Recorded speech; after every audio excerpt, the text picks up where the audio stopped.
The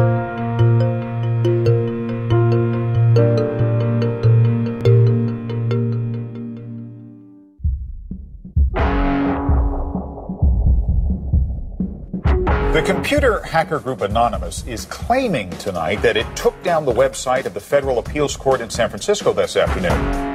They took down Senate.gov servers. They've taken down HB Gary. Sony's claiming they did $150 million worth of damage. So many confidential files that tonight, because of these hackers, can be in the hands of anyone. Visa, MasterCard, the PayPal situation. The criminals who hacked into Sarah Palin's private email.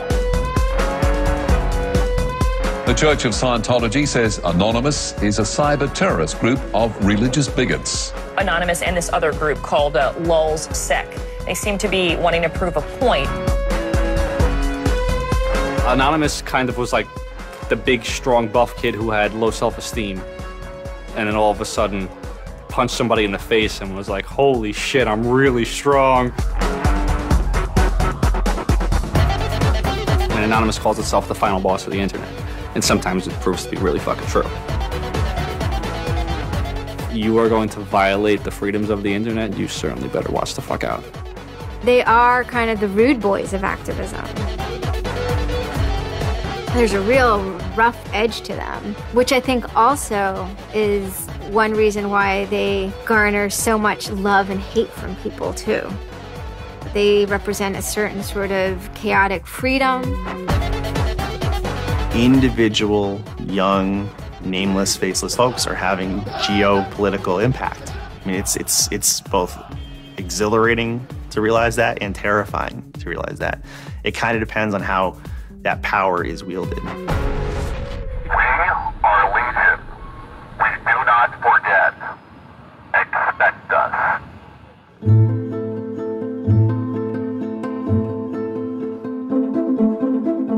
We stand for freedom. We stand for freedom of speech, the power of the people, the ability for them to protest against the government, to right wrongs. No censorship, especially online, but also in real life.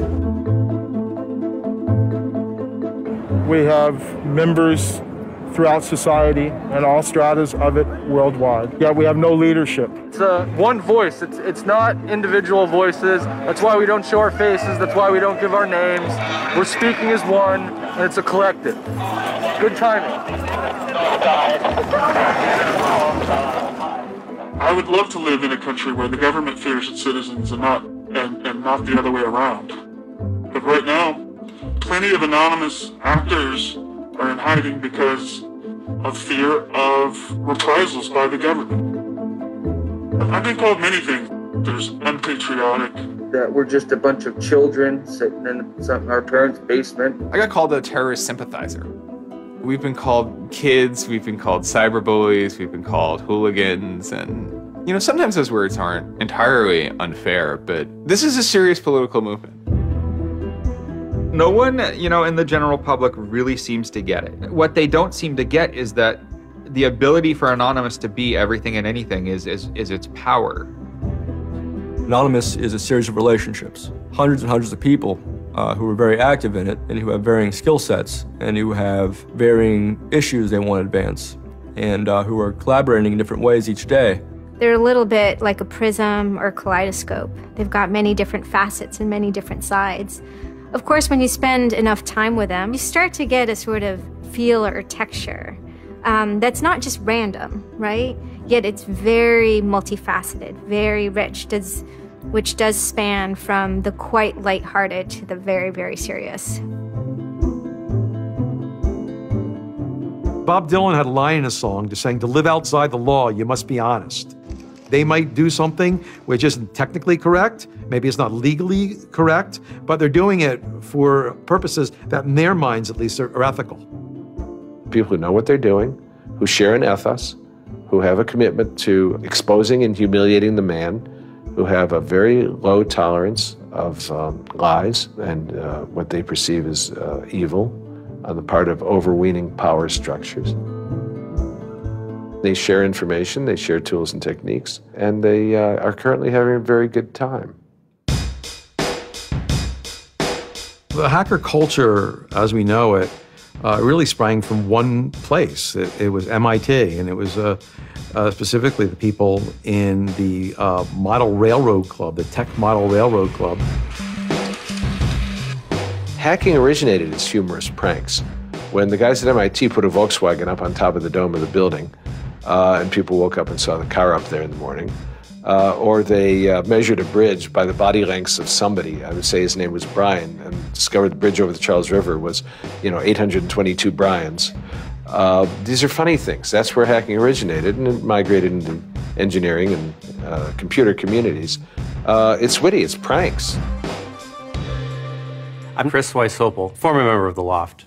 We don't necessarily say hacking group because it makes it sound like we're hacking, so we used to call it a hackers think tank. Hacktivism was a term coined by a group called Cult of the Dead Cow. The Cult of the Dead Cow was really kind of sort of like a propaganda type of organization. They had a guy who's the minister of propaganda. They're kind of merry pranksters. Like everything they did was completely over the top.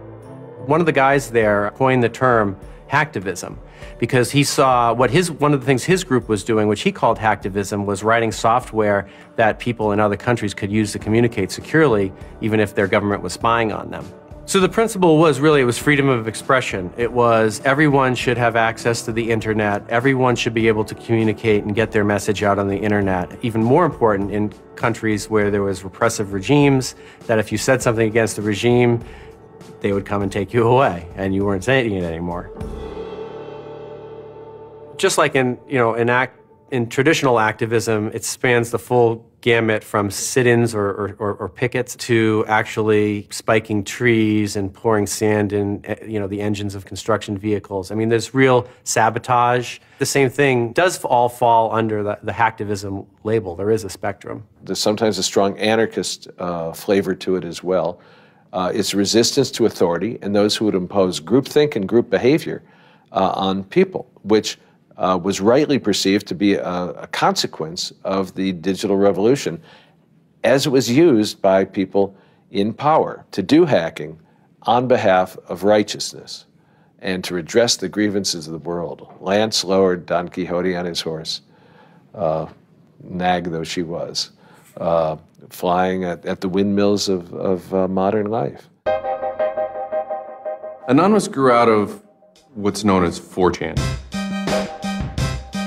And essentially, this is just a website where people can upload images and you don't actually give your name. It's just sort of anonymous. When you look at 4chan, you're often surprised because it looks like a site from like 1995 or something. The idea is very simple. You post a comment and you post a picture. And you can post under your name or anonymously. And it's separated into boards about particular topics. So there's topic on anime, there's topic on weaponry. There's like a 4chan board for origami, and you just upload interesting pictures of origami.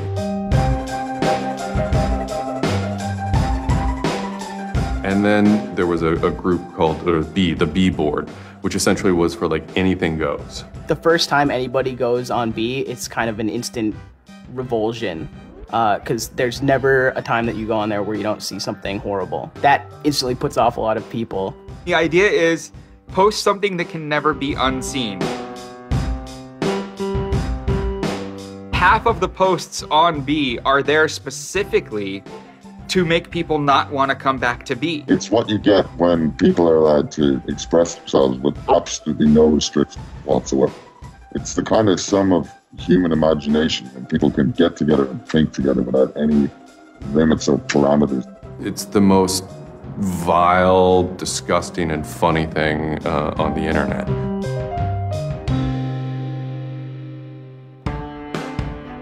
One of the important things about 4chan is to have a thread that really explodes and lasts for a long time. If it doesn't, then it disappears. It's a site that's not archived. So it creates conditions for anything that grabs attention at some level. And so humor and grotesqueness as a result are quite good for that. I'd rather just be referred to as anonymous, I guess, in the interviews, because I have some docs out on me. 4chan's just where I went to. I grew up on it and I lived there. That's just what I did for fun. It takes a thick skin to enjoy it. But, you know, as long as you're not offended, you'll occasionally come into something really cool or really creative on 4chan. I think the most interesting thing about it is how you can watch memes evolve. You'll see something posted one day, and then a week later it's got 50,000 derivatives of it. A meme is basically just an idea.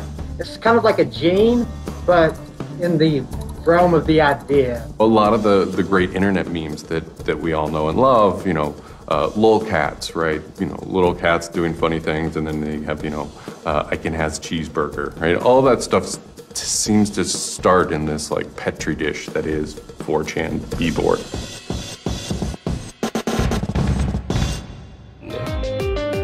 Say it publicly and your insane chocolate rain. Name any meme from the last about 6 years, and I'll bet you either in its first posting ever was on 4chan, or at least one of its earliest revisions that became what it was on 4chan. I can see the food situation is so we'll be on our way. It's basically the best breeding ground for internet culture, as far as I'm concerned. With your neighborhood insurance rates, chocolate rain. 4chan is also very known for acts of trolling. Trolling is a fucking art. Trolling is getting the person you're talking to get as pissed off as they possibly can, and for no reason except for your own enjoyment. Maybe you're trying to illustrate a point, but it's mostly for your own enjoyment. For them, it's funny that like people think the internet is serious business. And if people think the internet is serious business, it's a troll's job to make their life terrible. The idea of anonymous came initially as a joke. I mean, somebody suggested that, what if the whole site, what if 4chan, what if B was just one person? And what if that's just one guy called Anonymous sitting somewhere, and you're just reading all these posts by one guy? And it kind of looked like that from the outsider's perspective. I mean, there's no way to tell the difference. It might as well be one guy. Fox News did a very famous segment about it. They call themselves anonymous. They are hackers on steroids, treating the web like a real-life video game, sacking websites, invading MySpace accounts, disrupting innocent people's lives. And if you fight back, watch out. Destroy, die, attack. Threats from a gang of computer hackers calling themselves Anonymous. I've had 7 different passwords and they've got them all so far. Anonymous hacked his site and plastered it with gay sex pictures. His girlfriend left him. She thought that I was cheating on her with guys. As long as I can think back, Anonymous have done some pretty off-color things in the name of getting cheap laughs, you know. But, I mean, that's part of the culture. They get what they call lulz. Lulz is a corruption of LOL, which stands for laugh out loud. Anonymous gets big lulz from pulling random pranks. For example, messing with online children's games like Habbo Hotel. Habbo Hotel was this online community where you had an avatar and you walked around and talked to other people. It was kind of like an early version of, you know, World of Warcraft or Second Life or any of those virtual worlds. What the people on B did was invade Habbo Hotel, created, you know, thousands of avatars. They all had this one uniform of a black guy with a big afro wearing a black suit. And so there would be thousands of these people, black guys, black suit, you know, huge afro, walking around this world, and they would do things like form a swastika out of themselves. And I think that was a real landmark because it was when they were able to see that, you know, they can use their numbers to do something really interesting and really disruptive. So we blocked the entrance to their pool, and that just pissed them off so fucking much. It was fucking beautiful. That was fucking just wonderful. Wonderful times. Those kids love that pool. They love the shit out of their pool. The goal was actually to offend everyone, simply because the idea that we could offend you by drawing a little shape on the screen was stupid to the people involved in it. They were like, really? You're going to get that mad over us just drawing this on the screen? Wow, well, you need to refocus a little on life because this should not be upsetting you that much. All these different organizations online, whether it's 4chan or just any website, there's typically a community aspect to it. This is where people have their social relationships. This is where their friends are. This is where they have a creative outlet. And so all those aspects are going into groups like Anonymous, where people feel like they're part of a bigger thing and they're able to express themselves within that group. There were certain words, certain phrases, certain ways people respond to things, certain images that were posted that created a pattern, and that pattern was, I guess, the origin of what is now Anonymous. It's like Freemasons with a sense of humor, in so much as they have this common symbology, and one of their chief joys, which is kind of wrapped up in power and secrecy, was the fact that they could recognize each other by referencing these symbols, referencing these phrases. Over 9,000. It's over 9,000! I lost my iPod.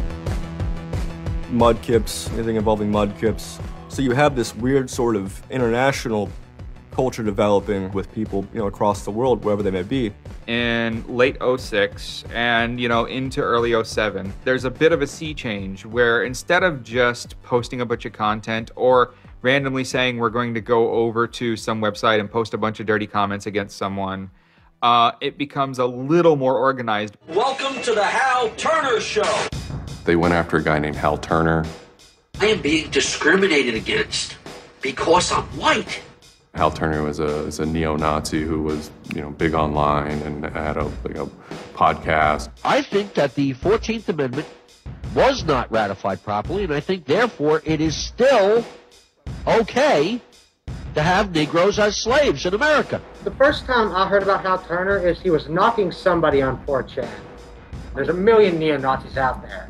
But he started picking on our dudes, so we had to go to our dude's fucking defense, and it just so happened that he was a neo-Nazi, so that's a bigger reason that he's a fucking dickface. Who are you? Where are you calling from? Hola, Hal. This is Pedro. Spick, don't San call. Diego. He was just a horribly racist radio personality who seemed to handle it well when you called in. Like, he could handle being berated by Anonymous. And that made it very interesting. It made it a bit of a challenge. It wasn't some guy who just either crumbled or stopped answering the phone. It was a guy who would yell back. Hal Turner wasn't the first, actual person that, Anonymous had caused trouble for, but the circumstances ended up being significant. They DDoS'd his website, stuff like that, costing him thousands of dollars, bandwidth fees. Denial of service has been around for a long, long time. The equivalent of if you, for some reason wanted to disrupt a bus service, right? You can hire 1,000 extras to all go and line up at the bus station, right, and get on the bus. And so that anyone who was really trying to get on the bus couldn't do it, right? It's as simple as that. When you stop trying to visit, website goes back up, no permanent damage. We DDoSed him, and then we kind of trolled him in real life. We sent countless pizzas to his house. We signed him up for escorts on Craigslist. We sent a bunch of pallets of industrial materials to his house, which he ultimately had to foot the bill for. And basically, we destroyed his ability to pay for his radio show, and that took him off the internet. And then they ended up getting some real hackers to help them out. This wasn't sort of pranks. They actually were able to get into Hal Turner's private servers and his mail servers, and find some interesting emails that he was serving as an FBI informant, which if you're a right-wing neo-Nazi is not a good thing to be. And obviously, him being an FBI informant, and also his reaction, his sort of douchebaggy reaction to the raids, damaged his credibility within the white nationalist scene, which is a shame. Hal Turner's gone. He's been prosecuted by the feds for threatening judges. What follows is a period of confusion and anger in which, the original Anonymous people, the sort who want to keep Anonymous as this nihilist little, ridiculous group, are upset that now, that the most terrible thing on the internet is now becoming a force for good all of a sudden. I'm Mike Vitale, and my handle is Seth Dude. Now, this is January 2008. Anonymous is strong now. We're not a little dinky fucking group anymore. This is millions of people worldwide, and we're watching. And then Scientology stepped in with a big target on its chest. A video came out of Tom Cruise. It was supposed to be an internal Scientology video, talking about secrets of Scientology. Being a Scientologist, when you drive past an accident, it's not like anyone else. As you drive past, you know you have to do something about it because you know you're the only one that can really help. It talks about you're the only one who can stop, bad things from happening. And so this is kind of widely mocked online. It circulated like wildfire. Instantly, the Scientologists post a DMCA, Digital Millennium Copyright Act. And this is a way that if you own content, you can go to video sites, upload sites, and have your content pulled when someone uploads it illegally. So Scientology's always at odds with the internet, always trying to legally bully people out of fucking them over on the internet. They always did that. And then here they are trying again, but you know what? Anonymous saw that and they said, oh, you guys just fucked around badly. Like, you're trying to censor our internet. Like, are you trying to take a joke away from Anonymous? Like, you don't do that. A few people on 4chan posted, hey, we should grab that video and post it on a few other sites. What followed was it's this term called the Barbra Streisand effect. And this video, as they're attempting to suppress it, went everywhere. Like, everywhere you look on the internet, you were gonna stumble upon this video. Actually, Gawker, the site that I worked for, was, I think, the first one to put it on the website, and we got in a huge legal battle with Scientology, who wanted us to take it down.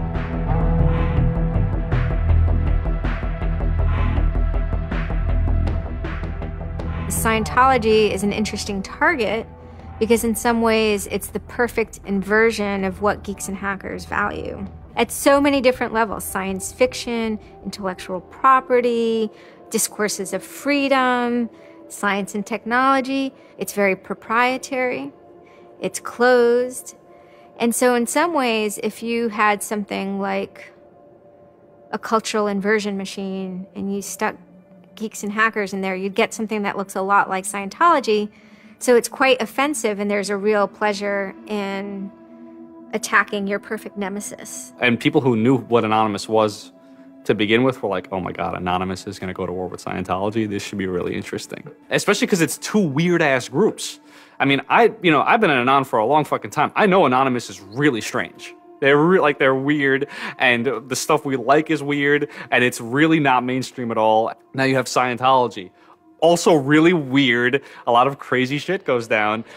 Anybody on the outside who's seeing this is going, let's watch these two retards fight. Like, both their pants are gonna fall down, they're gonna triple, and it's gonna hurt everybody, and it's gonna be hysterical. And then that's when 4chan kind of reared into action, really reared into action. And they started to troll the Church of Scientology. And this took the form of pranking the Dianetics hotline, ordering pizzas. I go to call them on the phone and it's busy. And that's their main fucking Dianetics hotline. Their Dianetics 800 number, you can't get through because Anons have completely fucking clogged it and just probably saying stupid shit. The whole idea was just you call them just to keep them on the phone. What's an Elron? How do I Dianetics my face? They were not expecting that and they couldn't handle it. I'm Brian Mettenbrink. I had just gone to 4chan just on pure happenstance, and I saw a post about the Scientology thing, and I started looking up stuff, and I'm like, oh, this is actually for a decent cause. I think I'll, do this. Anonymous members have developed a distributed denial of service attack tool called Low Orbit Ion Cannon, which is a name taken from a computer game. Low Orbit Ion Cannon is what's called an endgame weapon in Red Alert. All you had to do was literally follow instructions, step by step. You do it, you put in the site, you see that the IP is correct, you make sure that all these settings are good, and you hit the button, and off it goes. And what it does is it tells Scientology.org, in this case, it tells them to send their website to my computer about, I think, it was 800,000 times in a weekend, and I'm pretty sure I probably took it down myself a couple of times. It felt like you were making a difference, just you yourself, and you didn't even have to leave your home, And one of the guys said, we need to make a video. We have to make a video.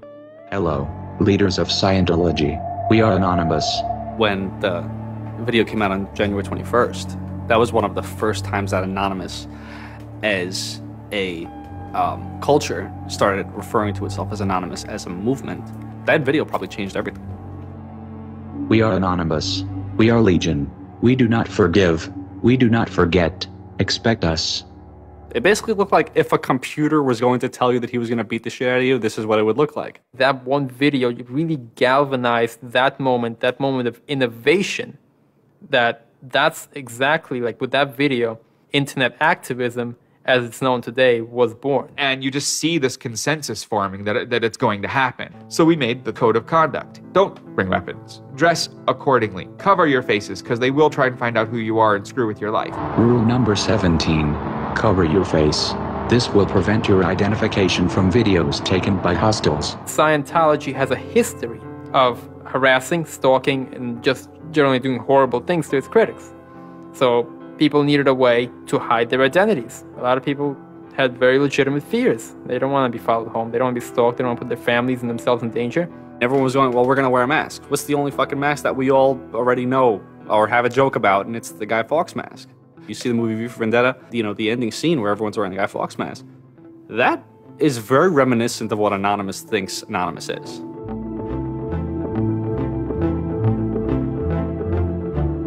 We wanted to represent anonymity in some way when it moved into real life.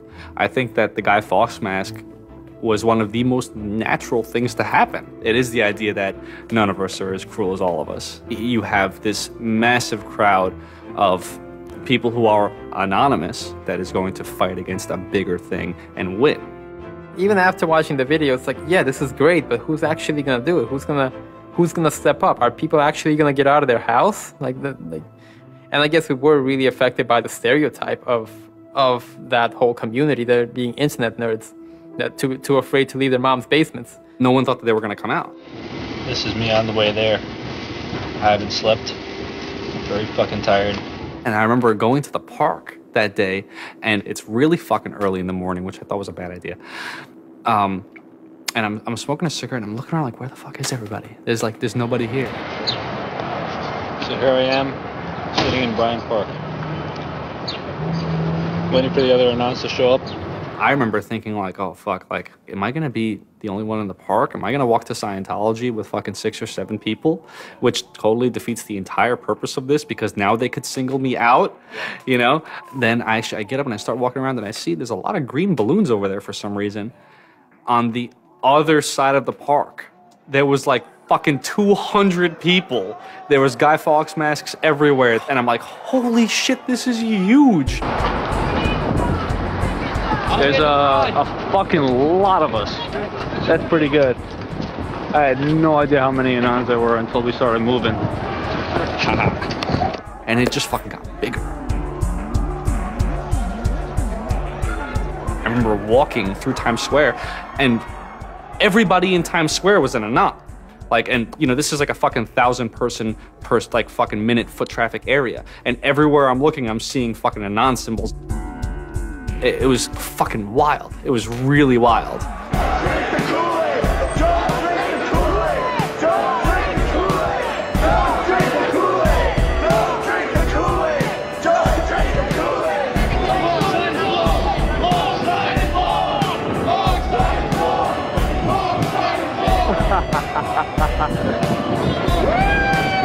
is our fucking raid. Hell yeah! So we start getting numbers in. And Sydney. We're thinking that it's going to be 50 people. And before 10 a.m., before even time, there's already 50 people there. And there's still streams of people walking down the streets. A couple hours into it, you know, because I didn't go to bed until 1 in the morning, you know, you're looking at Sydney as, wow, there's 250 people in Sydney. The cops are estimating higher than that for their reports. What just happened? Adelaide, Perth, and Melbourne happened. And, you know, over 200 at each of them. We nearly broke 1,000 leaving Australia. Now, the next protest was Tel Aviv, which had actually gotten its first Scientology building right before this. There were Palestinians and Israelis at this protest, both holding their flags. And at one point, they actually switched flags and held up each other's flags and whatnot. It was awesome to see. I call our guy in London, Britanon, and I say, hey, what's going on there? And he's like, did you just get out of bed? I said, yeah, I haven't even turned on the computer. I just figured I'd call you. And he said, we've got 600 people and the cops are really, really mad at me. All the major cities were having hundreds of people come out. It's massive. Clearwater had like 300 people. I don't think anyone beat out LA. I think LA had over 1,000 people. We are Legion! We are Legion! The thing that happened was something completely different, and hundreds of people from every city just swarmed the streets. It was kind of overwhelming, a little even scary, but scary in a good way. Soon, you know, we're at around the 10,000 mark, you know, and we were joking the whole time, over 9,000, you know, one of those memes. It was too surreal. It was not believable. You go by what name? We are anonymous. It was very empowering, especially after people saw the thousands of people showing up. This was it. We owned the world at that point. We all met each other. The idea of an anon is you're fucking alone until you get to 4chan, you know, and then these people all think like you, you know, and all of a sudden you're not alone. You are with fucking 500 others, you know, they all know the same jokes as you. They all clearly have similar interests as you. Here's your culture. You meet your own people finally.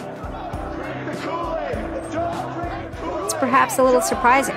It's not just preteens or teenagers. There's a far more even mix of males and females than you would imagine otherwise. And you know, there were a lot of you know, these so-called, you know, guys who weren't socially good. They were very awkward. They still lived at home at 23, half of them virgins. And I'll tell you, the amount of those people who got laid from these protests happening is in the thousands that would not have for years probably. That's why those protests were so important. It was a chance to finally meet other people that were previously anonymous and unknown, and hence it was the moment of the end of their anonymity.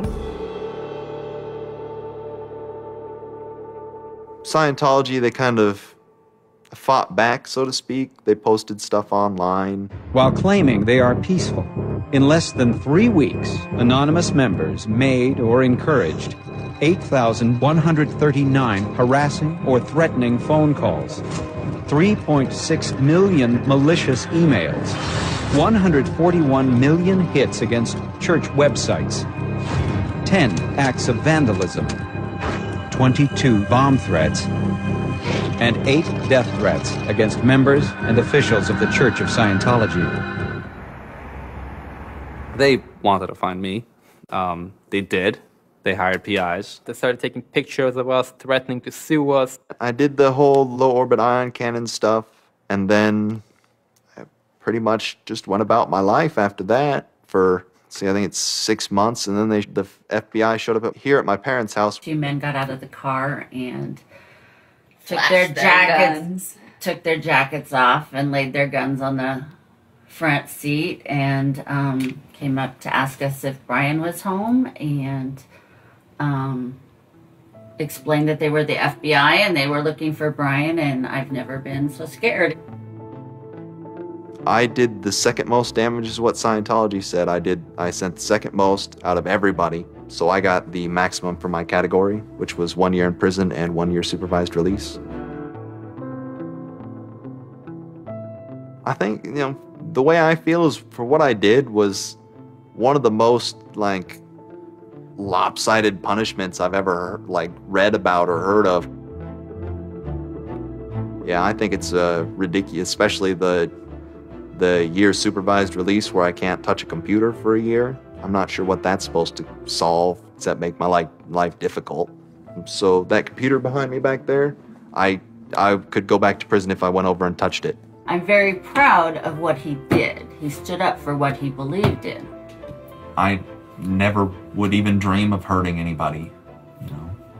It's just not me.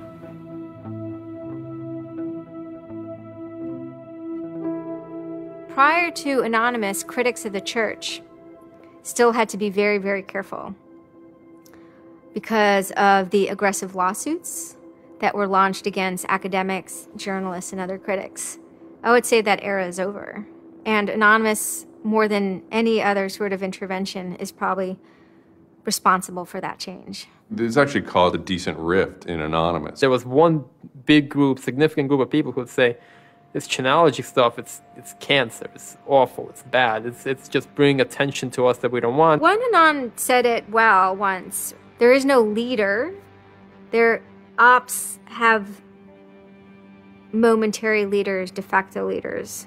Almost through meritocracy, there's more respected or more persistent participants. Some people participate in a single operation and are never heard from again. It might even be a housewife who just, agrees with that political statement or that protest. I like to describe this with the picture of a bird swarm.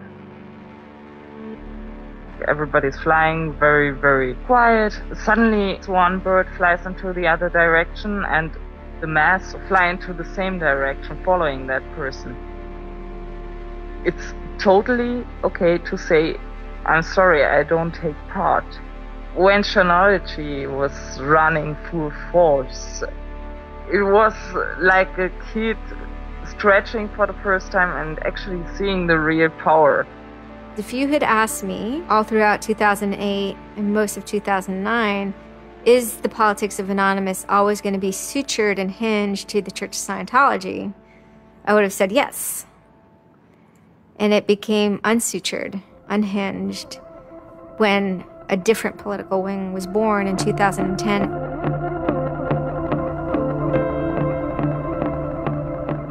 It is our task to find secret, abusive plans and expose them where they can be opposed before they're implemented. The interesting thing about someone like Assange is that he actually also sprang from a hacker culture. It's a mentality of spreading information. Julian was Mendax.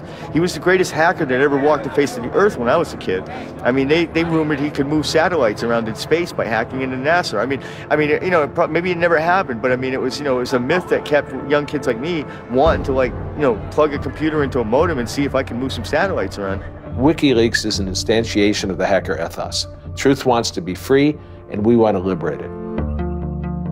WikiLeaks released a huge trove of diplomatic cables. There was a lot of controversy from every quarter of society.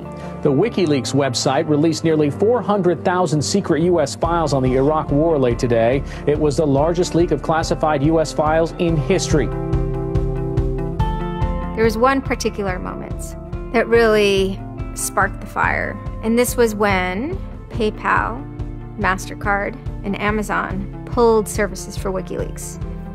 So all of a sudden, there's no way to actually process donations to WikiLeaks. And then people went and found neo-Nazi groups. Visa and MasterCard were perfectly fine with you being able to PayPal, being able to make donations to them. But WikiLeaks, no. I think WikiLeaks is doing a good thing. It's just a total hypocrisy. They got their little fucking banking mafia to fuck, WikiLeaks over. People were incredibly angry. There was a real sense of rage. Anonymous DOSed PayPal. They were pissed. The numbers of participants were massive, massive. And they managed over the course of a couple of days to disable the websites of MasterCard and PayPal. It was beautiful. Because what you had is people finally stood up for something.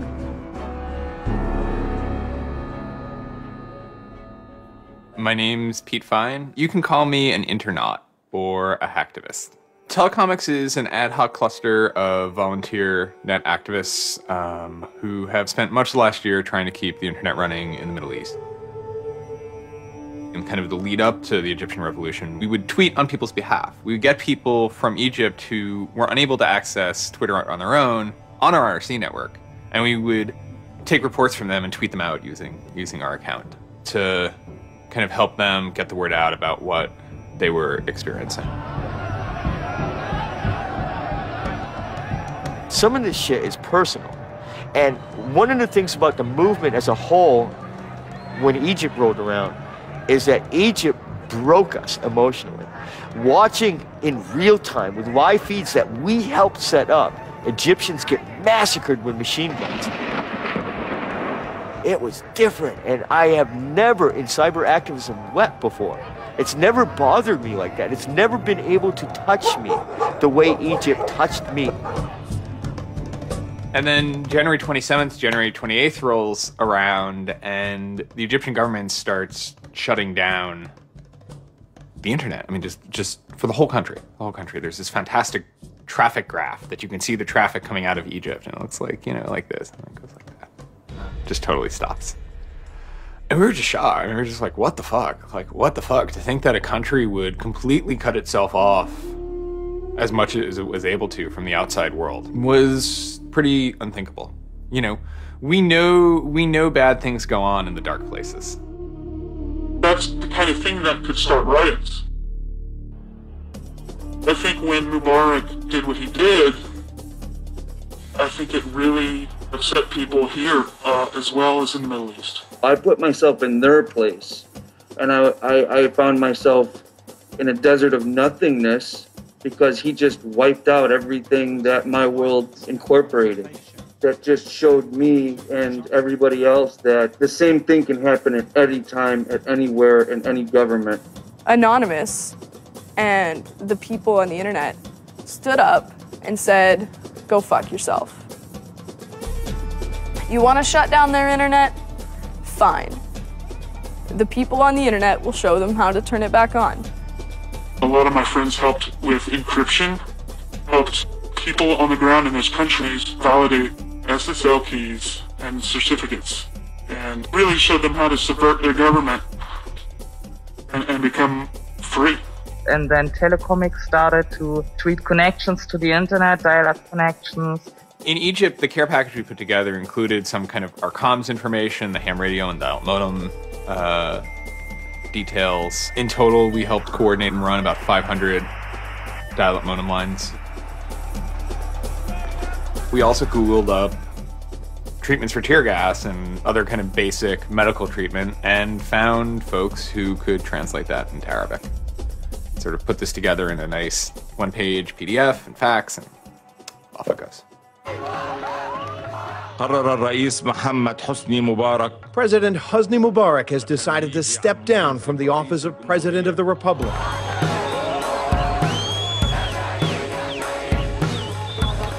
When Mubarak left, it was a hell yeah moment.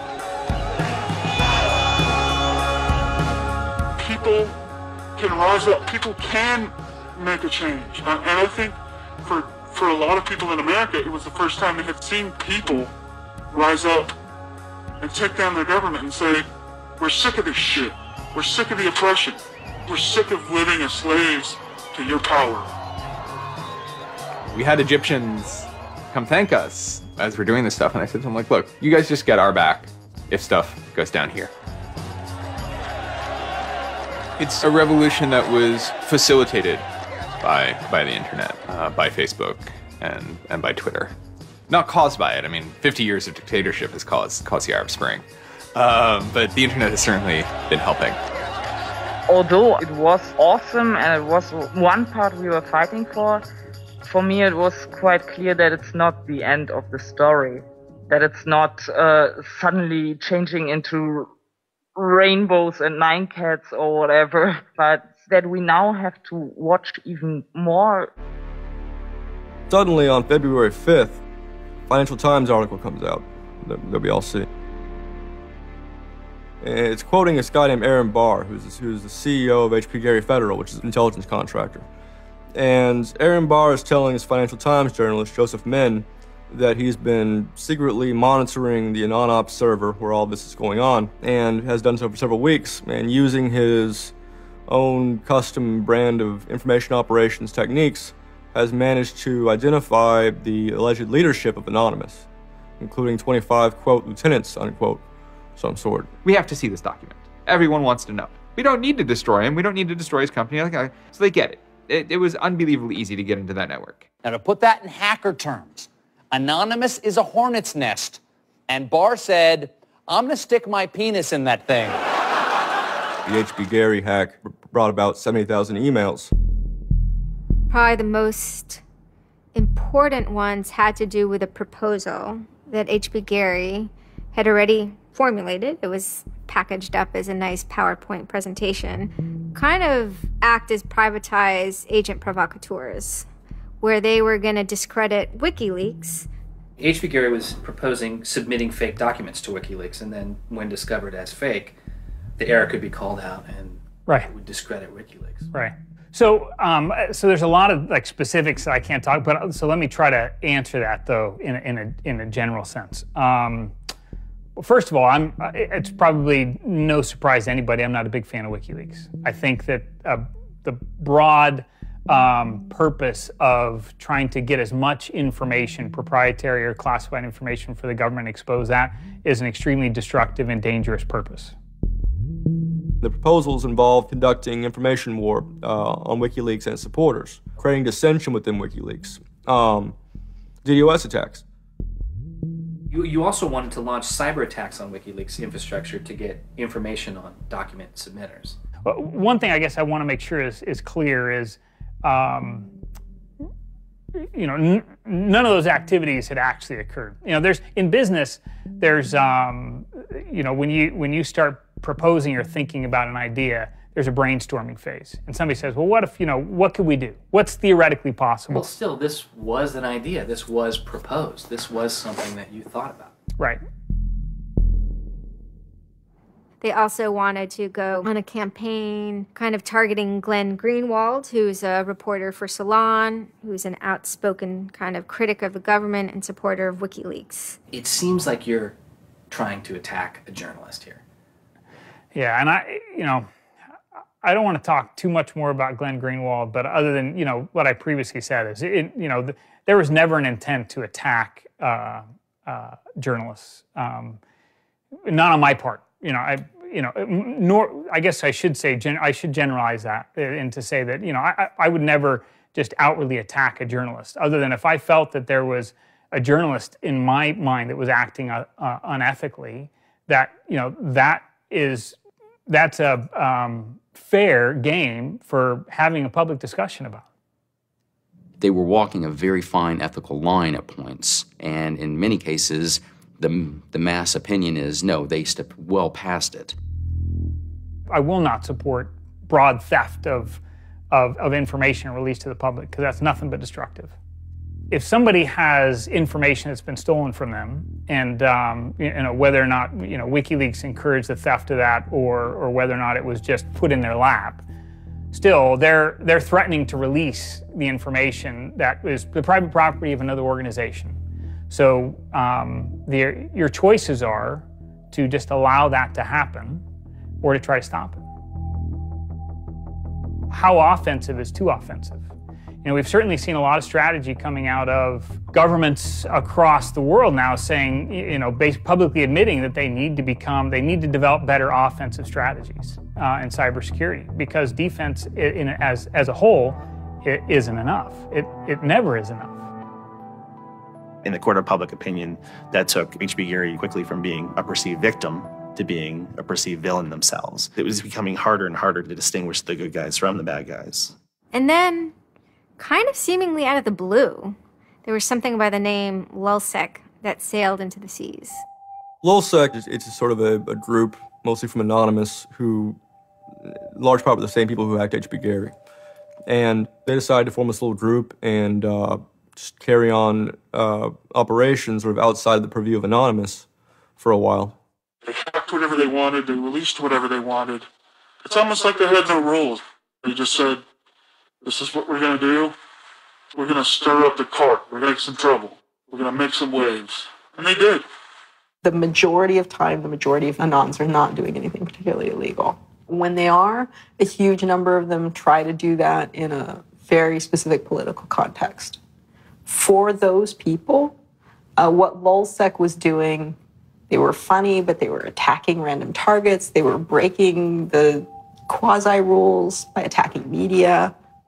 PBS's Frontline runs a documentary mainly focused on Bradley Manning, the alleged leaker to WikiLeaks. And a lot of Bradley Manning supporters didn't like it. They hacked a website putting a story that Tupac and Biggie had kind of escaped the world of celebrity fame and attention and retired quietly and discreetly in New Zealand.